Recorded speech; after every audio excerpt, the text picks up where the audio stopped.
Alright, so this is nothing really new. This is something that was already being discussed around 5 or 4 months ago when they released, when people was allowed to play a demo, that this information came out. And a lot of it could change because let's just lay it on the table. The level cap for Dragon's Dogma 2 and the implications that it might or may not have. This picture that I have in front of you, it basically allows you to see that you were able to summon level 999 pawns, which basically translate into the level cap of being 999. Then again, this is from an old demo build. This was posted like 4 or 5 months ago, but I wanted to create a discussion right here in my channel because I wanted to, I would very much love to hear your thoughts and what is it that you might have to input about this. This video is going to be about that, what I think that this could potentially mean for the rest of the game. We'll talk about a little bit of the growing system, about the endgame and how it could potentially be, because if this is true, the endgame, Dragon's Dogma 2, will be huge.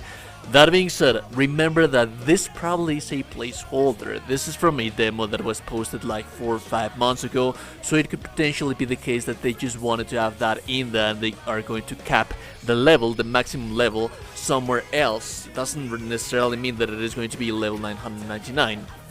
That being said, let's talk about the endgame and a little bit of how the endgame was on Dragon's Dogma 1. Because you could most certainly experience the entirety of the game, not let this deter you from actually leveling up and feeling that you're going to have to level up for the rest of the game, the base game, just because the level is so high.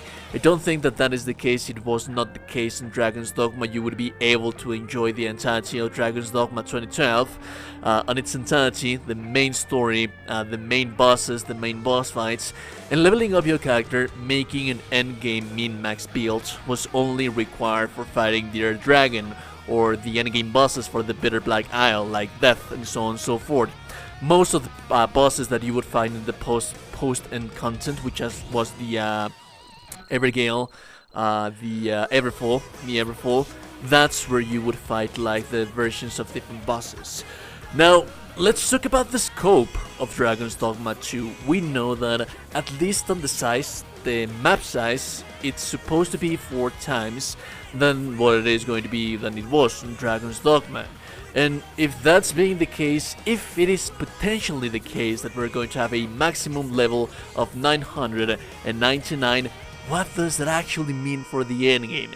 Because then again, I want to place a huge emphasis in here. It was not needed for your character to be level 200 on the original Dragon's Dogma, but if you wanted to actually fight the toughest enemies in the game, like I said, Death, or the online version of the Earth Dragon, you wouldn't be able to do it with a regular build, meaning that you were locked out of some of the endgame weapons that you did not needed, but they were amazing to have them. If you wanted to go the extra mile, then that's something that it could have been done. And that was balanced on the maximum level of your character being 200. So if you wanted to really enjoy that content, you would need a level 200 character.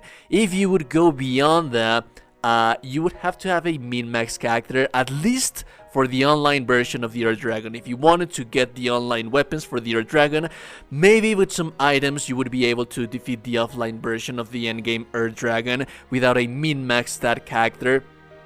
We have discussed about the min-maxing in a different video. There's a whole lot of discussion about that. Nothing about the min-maxing and stats and leveling is confirmed yet as of yet.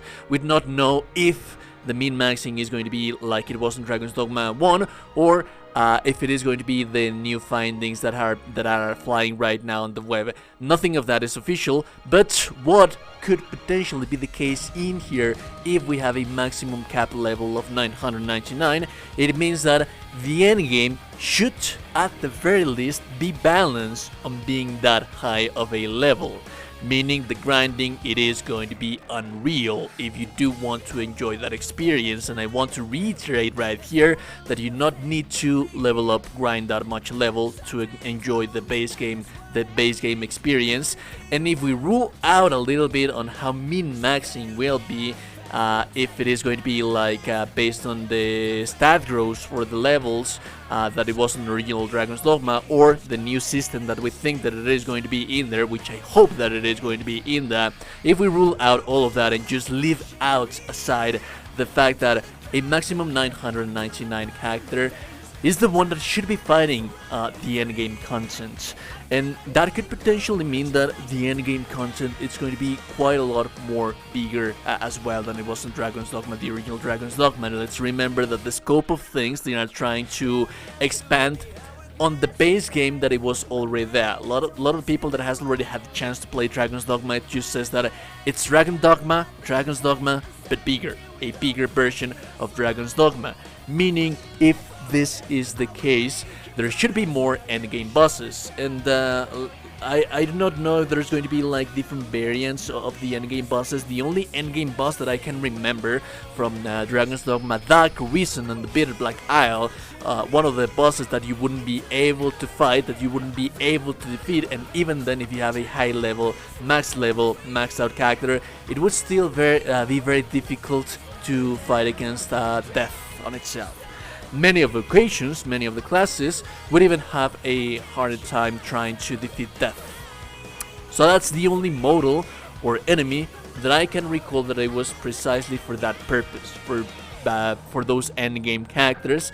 Everything else you would be able to fight a little bit better. Even the endgame boss, which was actually quite a bit difficult as well. You would have to, if you wanted to fight the second version of that guy, you would also need a endgame min-maxed out character. And if that's the case, I'm hoping, because the endgame on Dragon's Dogma, it was just a reskin of the original bosses that you have all throughout the game. The golems, the chimeras, the dragons, the griffins, the hydras, and all of those bosses, those were amazing to fight. And it was even better if you would be fighting the endgame version of those bosses, because it was just amazing, especially fighting against the Earth Dragon. I loved, and I can't remember how many times did I fight against the Earth Dragon. So if the endgame is going to be bigger in here, and it is going to be balanced on being a level 999 character, could this potentially be that we will have even more enemy models specifically designed for the endgame content?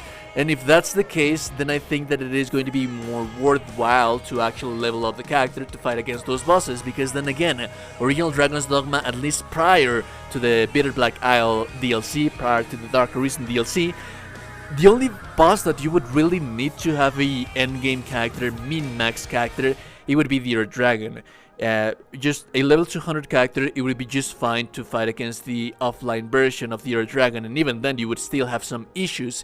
If you wanted to have a min-max character that was using the stat growth on its advantages, it would be against the online Earth Dragon, and even then it would be very difficult to fight against that thing. But it was just because of that thing. You wouldn't have the necessity to build a min-max character to fight against that content, to get used to that content.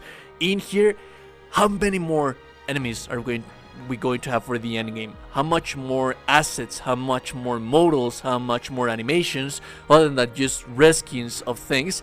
And more, especially more important, how much more loot? Because the Earth Dragon had its own loot pool, and also the online version of the Earth Dragon, it also have its own loot pool. So that was amazing to experience, at least for me. But let's remember that it was just for one very specific boss fight, one fight, and that's it, and that's what you would be grinding. If the level cap in this game is 999, then that probably means that the endgame, Dragon's Dogma 2, it's just going to be lovely, amazing, delicious, gorgeous, and huge. At least when it comes to the scope of the game, which is 4 times bigger.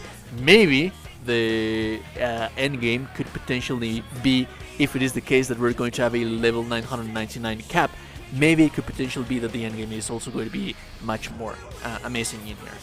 Anyways, if you like the content, like and everybody super appreciate it. No, still you today, you're a gorgeous and beautiful person. You're indeed a gorgeous and beautiful person. I will see you, lovely, gorgeous and beautiful people in the next one. Have a lovely day and goodbye.